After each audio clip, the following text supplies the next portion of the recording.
आज की अपनी नेक्स्ट क्लास है भारतीय दूरसंचार नियामक प्राधिकरण, यानी जिसको हम इंग्लिश में क्या बोलते हैं, ट्राई का मुख्यालय कहाँ स्थित है। ट्राई का मतलब होता है telecom regulatory authority of India. इसका जो मुख्यालय पूछा गया कहाँ पे, चेन्नई के अंदर है, नई दिल्ली के अंदर है, मुंबई के अंदर है या फिर कोलकाता के अंदर है। ट्राई, अगर हम ट्राई की बात करते हैं ना तो ये टेलीकॉम सेक्टर के अंदर, क्या बोला मैंने, टेलीकॉम कम, जैसे हम एयरटेल का नंबर यूज करते हैं, वोडाफोन का नंबर यूज करते हैं ना, कंट्रोल करने वाली क्या एक संस्था है। इसका जो मुख्यालय है वो कहाँ पे है, चेन्नई के अंदर, नई दिल्ली के अंदर, मुंबई के अंदर या फिर कोलकाता के अंदर। ये है जो इसका मुख्यालय है, ये नई दिल्ली के अंदर है। इसकी स्थापना कब हुई थी, इसकी स्थापना पूछे तो एग्जामिनर ये हुई थी 20 फरवरी 1997 को। सही आंसर क्या रहेगा इसका, बी। नेक्स्ट अपने पास, जिस धन को भूमि, भवन, मशीन और अन्य उपकरण जैसी परिसंपत्तियों को खरीदने के लिए खर्च किया गया जाता है उसे क्या कहते हैं। बड़े ध्यान से देखना, जब भी हमारे कोई फैक्ट्री लगानी है, कोई काम जोड़ना है, मतलब कोई हमारे काम शुरू करना है, जैसे मेरे को काम शुरू करना है कोई भी, जैसे बाइक बनाने का काम शुरू करना, कार बनाना है, कोई भी काम शुरू करना, मेरे को सबसे पहले मेरे को जरूरत किस चीज की पड़ेगी, जगह की पड़ेगी। तो मैं क्या करूंगा, जगह खरीदूंगा।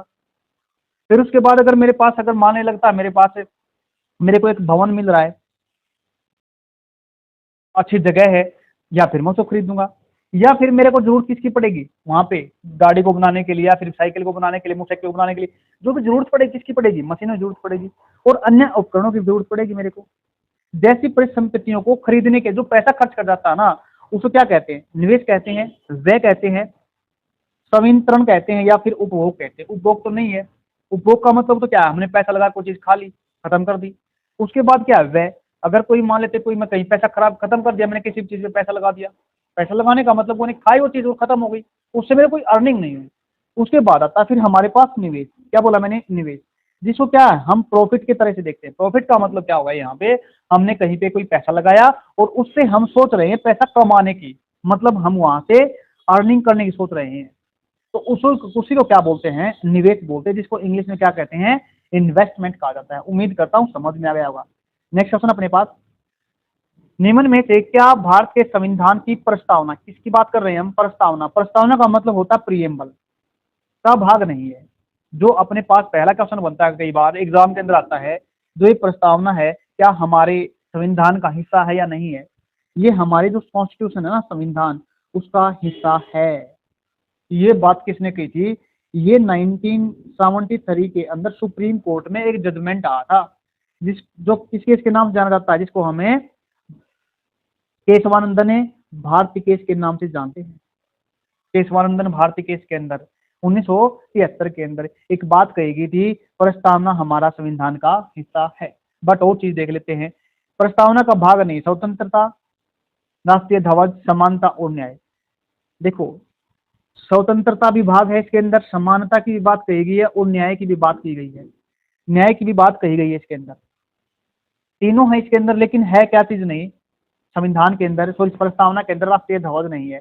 एक चीज और बता देता हूँ आपको, जो प्रस्तावना के अंदर भारत को क्या कहा गया है, एक संप्रभु। संप्रभु का मतलब होता है खुद के डिसीजन इसके खुद लेता है। संप्रभु का मतलब जिसको सोवरन स्टेट बोलते हैं। सोवरन का मतलब क्या होता है, जो सारे के सारे जो डिसीजन लेगा ना वो स्टेट खुद के लेगा, किसी बाहरी या फिर आंतरिक कोई प्रेशर नहीं होगा उसके ऊपर, यानी सारे के सारे डिसीजन उसके खुद के होंगे।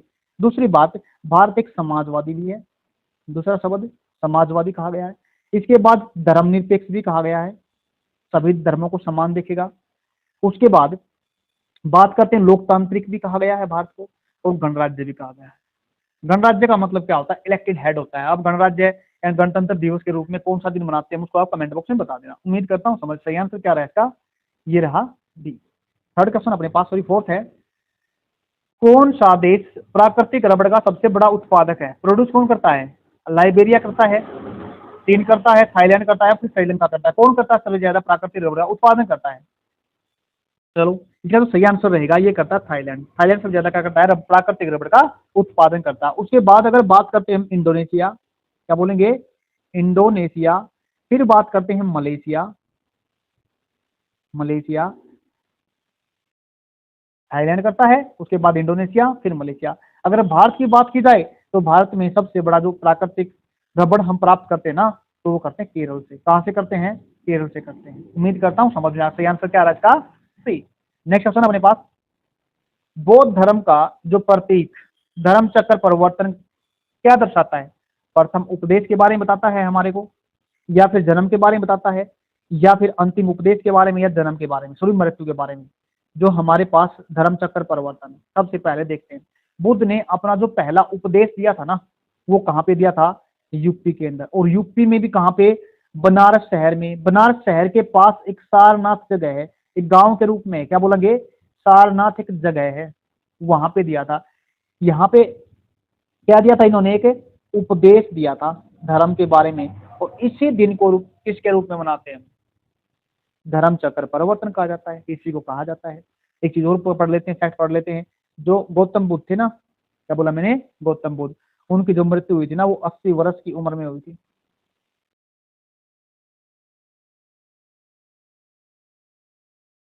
कितने उम्र में? 80 वर्ष के अंदर। उम्मीद करता हूँ समझ में आ गया होगा। इसका सही आंसर क्या बना?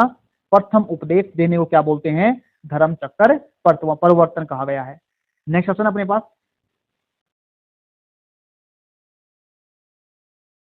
ई शासन में G2E से क्या तात्पर्य है? Government to licences, government to employees, या फिर गवर्नमेंट टू एक्सेस, या फिर गवर्नमेंट टू इलेक्ट्रिसिटी। अगर हम बात करते हैं ना G2E की बात, ये होता है अपने पास गवर्नमेंट टू एम्प्लॉय, यानी कर्मचारी संबंधित। एक होता है गवर्नमेंट टू गवर्नमेंट, एक होता है अपने पास E2E। क्या बोलेंगे? E2E, employ to employ. सही आंसर क्या रहेगा इसका? गवर्नमेंट टू एम्प्लॉय का सही आंसर रहेगा 2। नेक्स्ट अपने पास, भारत के प्रधानमंत्री को शपथ कौन दिलाता है?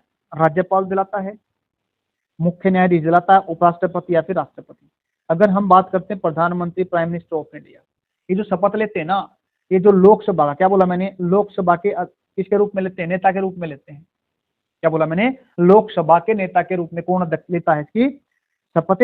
ये लेते हैं हमारे प्रधानमंत्री। और जो उनकी शपथ कौन दिलाता है? ये दिलाता है राष्ट्रपति। क्या बोलेंगे इसका सही आंसर क्या रहेगा? राष्ट्रपति। याद रखना, बस एक चीज समझो यहाँ पे, अगर राष्ट्रपति को शपथ दिलानी पड़े, उसके लिए कौन आता है? प्रेसिडेंट, सॉरी मुख्य न्यायाधीश, सुप्रीम कोर्ट। क्या बोला मैंने? मुख्य। ये बात कर रहे हैं हम केंद्र की। किसकी बात कर रहे हैं हम? केंद्र की। केंद्र के अंदर राष्ट्रपति को कौन दिलाता है शपथ? भारत के मुख्य न्यायाधीश दिलाते हैं। अगर बात करें प्रधानमंत्री को, प्रधानमंत्री को दिलाते हैं राष्ट्रपति। उम्मीद करता हूं समझ में आ गया होगा। नेक्स्ट क्वेश्चन अपने पास, ऐसे स्टेट की बात कर ले, किसकी बात करते हैं? स्टेट की बात करते हैं, मतलब राज्य के अंदर। राज्य में तो कौन कौन होता है? सीएम होता है। सीएम कौन दिलाता है? राज्यपाल दिलाता है। कौन दिलाता है? राज्यपाल दिलाता है। सही आंसर क्या है इसका? राष्ट्रपति। नेक्स्ट अपने पास, पानीपत का द्वितीय विश्व युद्ध, द्वितीय युद्ध कब हुआ था? 1825 एडी, 1500 एडी, 1600 एडी, या फिर 1526 एडी। पानीपत का जो युद्ध हुआ था ना, वो कब हुआ था? इसका सही आंसर रहेगा ये 1556। किस किस के बीच में हुआ था? ये हुआ था 5 नवंबर, सॉरी ये डेट भी कई बार एग्जाम में पूछ लेता। 5 नवंबर को हुआ था। किसी को हुआ था? 5 नवंबर को हुआ था। किस किस के बीच में हुआ था? हेमू, हिंदू राजा थे हमारे, कौन थे? हेमचंद्र विक्रमादित्य, जिसको हम हेमू के नाम से जानते हैं। किसके नाम से जानते हैं? हेमू के नाम। हेमू और अकबर के बीच में हुआ। किसके बीच में था? हेमू और अकबर के बीच में क्या हुआ था? दूसरा विश्व युद्ध। तो दूसरा पानीपत का युद्ध हुआ था। और पानीपत है कहाँ पे अपना? ये पड़ता हरियाणा के अंदर। किसके अंदर पड़ता है? हरियाणा के अंदर। हरियाणा हमारा इंडिया कौन सा स्टेट है? यानी ये नॉर्थ वेस्ट के अंदर स्टेट है, यानी उत्तर पश्चिमी देश है। उसके बाद इसको हम लैंडलॉक स्टेट भी बोलते हैं। लैंडलॉक का मतलब होता है इसकी किसी समुद्र के साथ कोई सीमा नहीं साझा करता। हमारे पास इंडिया में कितने स्टेट हैं जिनकी लैंडलॉक सीमा है, बाउंड्री है? हमारे पास पहला हरियाणा हो गया, फिर एक आता है छत्तीसगढ़। क्या बोला मैंने? छत्तीसगढ़। एक आता है झारखंड, एक है अपने पास मध्य में मध्य प्रदेश, और एक है तेलंगाना। ये 5 स्टेट हैं जिनकी किसी भी सीमा के साथ, यानी सीमा का मतलब हो गया हम किसी समुद्र के साथ सीमा नहीं लगती, किसी सागर के साथ नहीं लगती। उम्मीद करता हूँ समझ में आ गया होगा। पानीपत के 2 युद्ध बहुत ज्यादा इंपॉर्टेंट है। एक होता है पहला युद्ध। पहला युद्ध हुआ था 1526 में। क्या बोला मैंने? 1526। एक किसके बीच में हुआ था? ये हुआ था बाबर के बीच में, बाबर और इब्राहिम लोदी।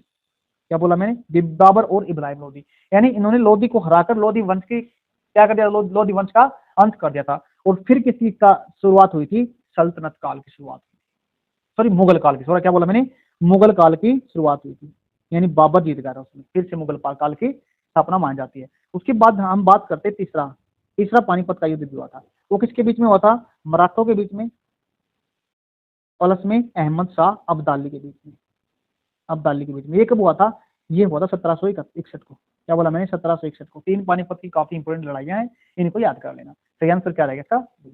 नेक्स्ट अपने पास, भारत के संविधान की किस अनुसूची के अंतर्गत राज्यों के नाम और उनके प्रादेशिक अधिकार आते हैं, इसकी कौन सी, चतुर्थ, नवमी, पंचम या फिर प्रथम, कौन सी अनुसूची के अंतर्गत बात कही गई है ये। अगर हम बात करते ना, पहले देख लेते हैं नौवीं अनुसूची का सही आंसर क्या रहेगा, ये प्रथम अनुसूची के बारे में, प्रथम अनुसूची में ये बात कही गई है। अब हम बात करते हैं किसकी, नौवीं अनुसूची की। नौवीं अनुसूची, इसके अंदर है ना भूमि अधिग्रहण संबंधित है, क्या बोला मैंने, भूमि अधिग्रहण से संबंधित कानून डाले गए हैं इसके अंदर। कौन सी अनुसूची, नवीं अनुसूची। और नवीं अनुसूची के अंदर कुछ कानून भी डाले, कुछ एक्ट भी डाले गए हैं, कुछ नियम भी डाले गए हैं, मतलब कुछ लॉ भी डाले गए हैं। मतलब क्या होता है, कई बार कोई कानून बना दिया, या तो केंद्र सरकार कानून बनाती है, क्या बना दिया, या तो केंद्र सरकार ने या फिर राज्य सरकार ने कोई कानून बना दिया। अब जो कानून बना दिया, कभी कभी सुप्रीम कोर्ट को ही लगता है, किसी कोर्ट को ही लगता है भाई ये तो कानून के हिसाब से सही नहीं है, तो वो चैलेंज किया जाता है, वो फिर वो काफी टाइम तक वो कोर्ट के अंदर पड़ा रहता है, टाइम लग जाता है उस लॉ को इम्प्लीमेंट होने में, उस लॉ को चलने में। फिर क्या होता है, कई फिर क्या किया केंद्र ने और राज्य ने, उस लॉ को ना चैलेंज से बचने के लिए, सुप्रीम कोर्ट या हाई कोर्ट से चैलेंज से बचने के लिए उन्होंने क्या किया, उसको नवीन सूची में डाल दिया। मतलब क्या बना इसका, अब उन कानून को, केंद्र सरकार का या फिर राज्य सरकार का, उन कानून को चैलेंज नहीं किया जा सकता। जब नवीन अनुसूची के अंदर डाल दिया गया तो अब वे चैलेंज से बाहर हो गए, ठीक हो गया, बिल्कुल सही होगी बात ये तो। लेकिन फिर सुप्रीम कोर्ट ने भी एक बात कही, क्या बोला मैंने, सुप्रीम कोर्ट ने भी एक बात कही, भाई तुम कोई दिक्कत नहीं है, नौवीं अनुसूची के अंदर डाल दो, हमें कोई एतराज नहीं है, बट एक चीज और ध्यान रखना, ये ना बेसिक स्ट्रक्चर को, क्या बोला मैंने, बेसिक स्ट्रक्चर को हनन नहीं करना चाहिए। जो संविधान का हिस्सा है ना, बेसिक स्ट्रक्चर बोला, संविधान का बेसिक स्ट्रक्चर है ना, उसको टच नहीं करना चाहिए। बेसिक स्ट्रक्चर क्या है, इसको भी डिफाइन कौन करेगा। फिर देखो देखो उसके बाद राज्य सरकार ने, केंद्र सरकार ने क्या पूछा, भाई बेसिक स्ट्रक्चर होता क्या है, फिर भी क्या बोला सुप्रीम कोर्ट ने, क्या बोला, भाई ये भी हमें डिसाइड करेंगे कौन सी चीज बेसिक स्ट्रक्चर के अंदर आती है या नहीं आती है। उम्मीद करता हूं समझ में आया कौन सी अनुसूची, वो आपकी नवीं अनुसूची के अंदर। उसके बाद अगर हम बात करते हैं ना चतुर्थ अनुसूची की बात करते हैं, यानी चौथी शेड्यूल्स के बारे में बात करते हैं। इसके अंदर बात कही गई है ना, ये जो राज्यसभा की सीटें है ना, इनकी आवंटन से संबंधित है। और पांचवी अनुसूची, जिसमें शेड्यूल्ड एरिया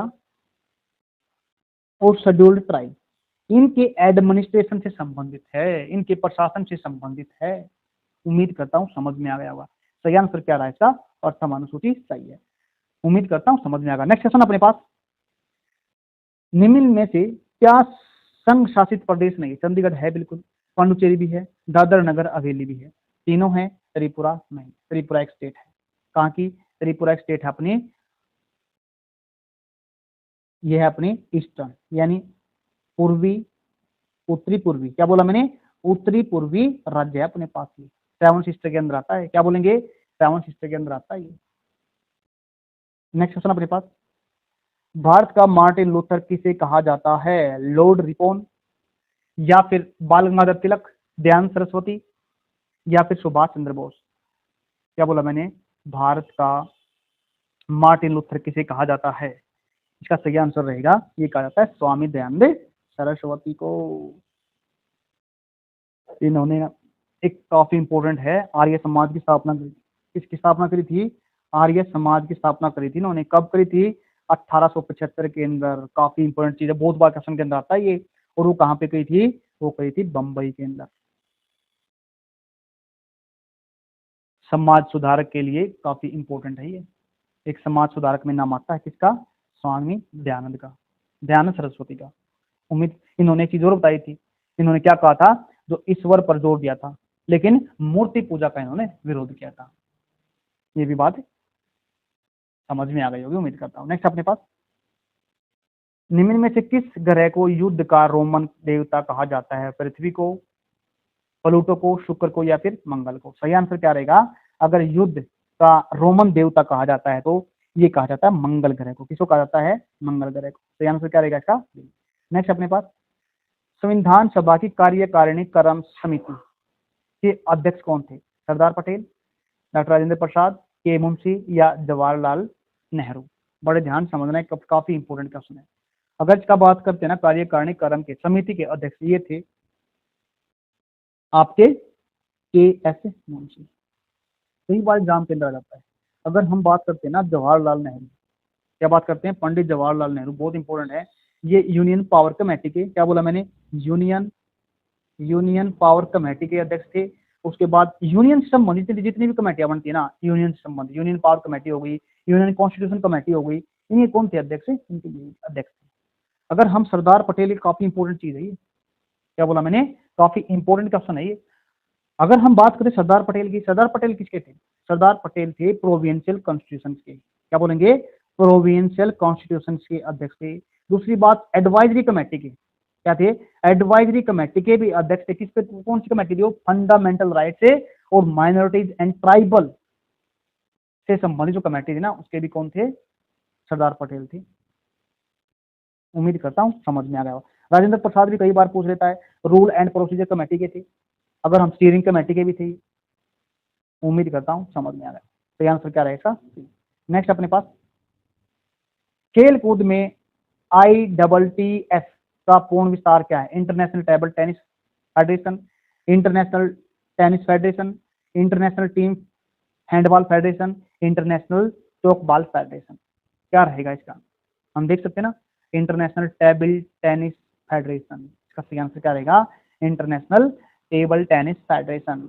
इसका मुख्यालय स्विट्जरलैंड, क्या बोला मैंने? इसका मुख्यालय स्विट्जरलैंड के लुसाने में है, लुसाना। सही आंसर क्या रहेगा इसका?